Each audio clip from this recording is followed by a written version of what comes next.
Em nome do Pai, do Filho e do Espírito Santo. Amém. Queridos irmãos, hoje celebramos com grande alegria a memória de São Pio de Pietrelcina. Francisco Forgione é o seu nome de batismo. Ele foi conhecido pelo mundo inteiro como Padre Pio. Um homem que recebeu de Deus uma graça extraordinária. É o único sacerdote da história da Igreja Católica, que nós tenhamos notícia, a ter impresso em seu próprio corpo os estigmas de Nosso Senhor Jesus Cristo.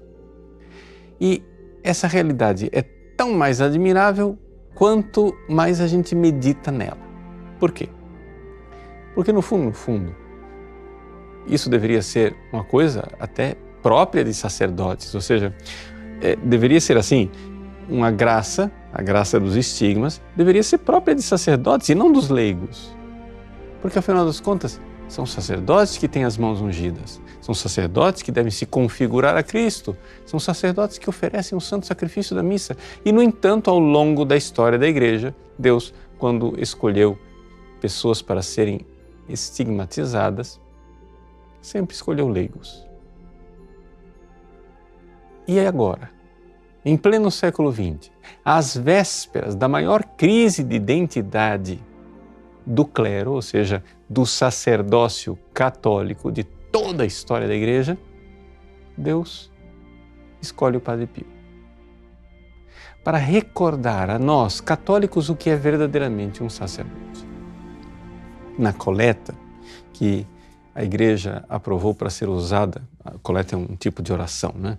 Que a Igreja aprovou para ser usada nessa memória do Padre Pio, a Igreja recorda que Deus, por uma graça singular, deu ao Padre Pio participar da paixão de Cristo.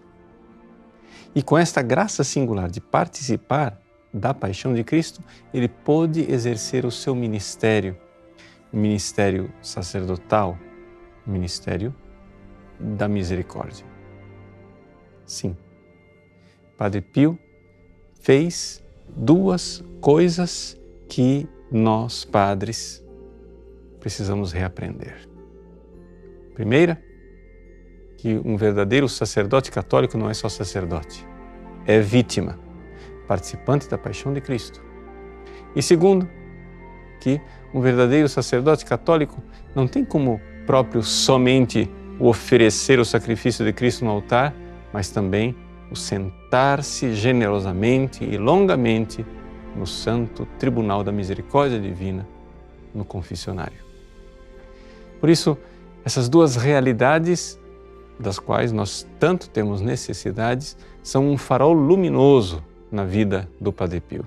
O Evangelho de hoje diz que ninguém acende uma lâmpada para cobri-la com uma vasilha. Durante a vida do Padre Pio, essa lâmpada que Deus acendeu ficou, por certos momentos, escondida debaixo da vasilha. O Padre Pio foi suspenso, não podia exercer o seu ministério, não podia aparecer em público, não podia pregar, não podia confessar. E, no entanto, apesar deste tempo escondido debaixo da vasilha, ele foi colocado de fato sobre o candelabro para iluminar toda a sala, para iluminar a Igreja com a sua vida. De tal forma que a vida de São Pio de Pietrelcina é um farol para nós, sacerdotes, neste início do século XXI. Padre Pio é a encarnação daquilo que é a verdade do sacerdócio católico.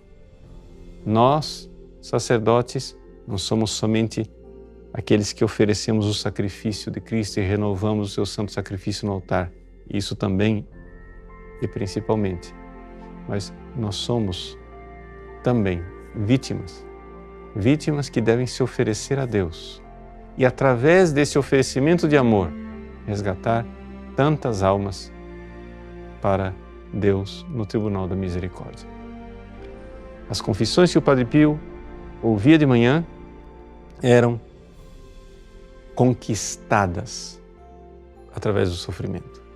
Na noite anterior, Padre Pio lutava com o inimigo. Lutava porque sabia que é assim que se resgatam as almas. Non fit redemptio sine effusione sanguinis. Não se faz a redenção sem o derramamento do sangue. Deus abençoe você. Em nome do Pai, e do Filho, e do Espírito Santo. Amém.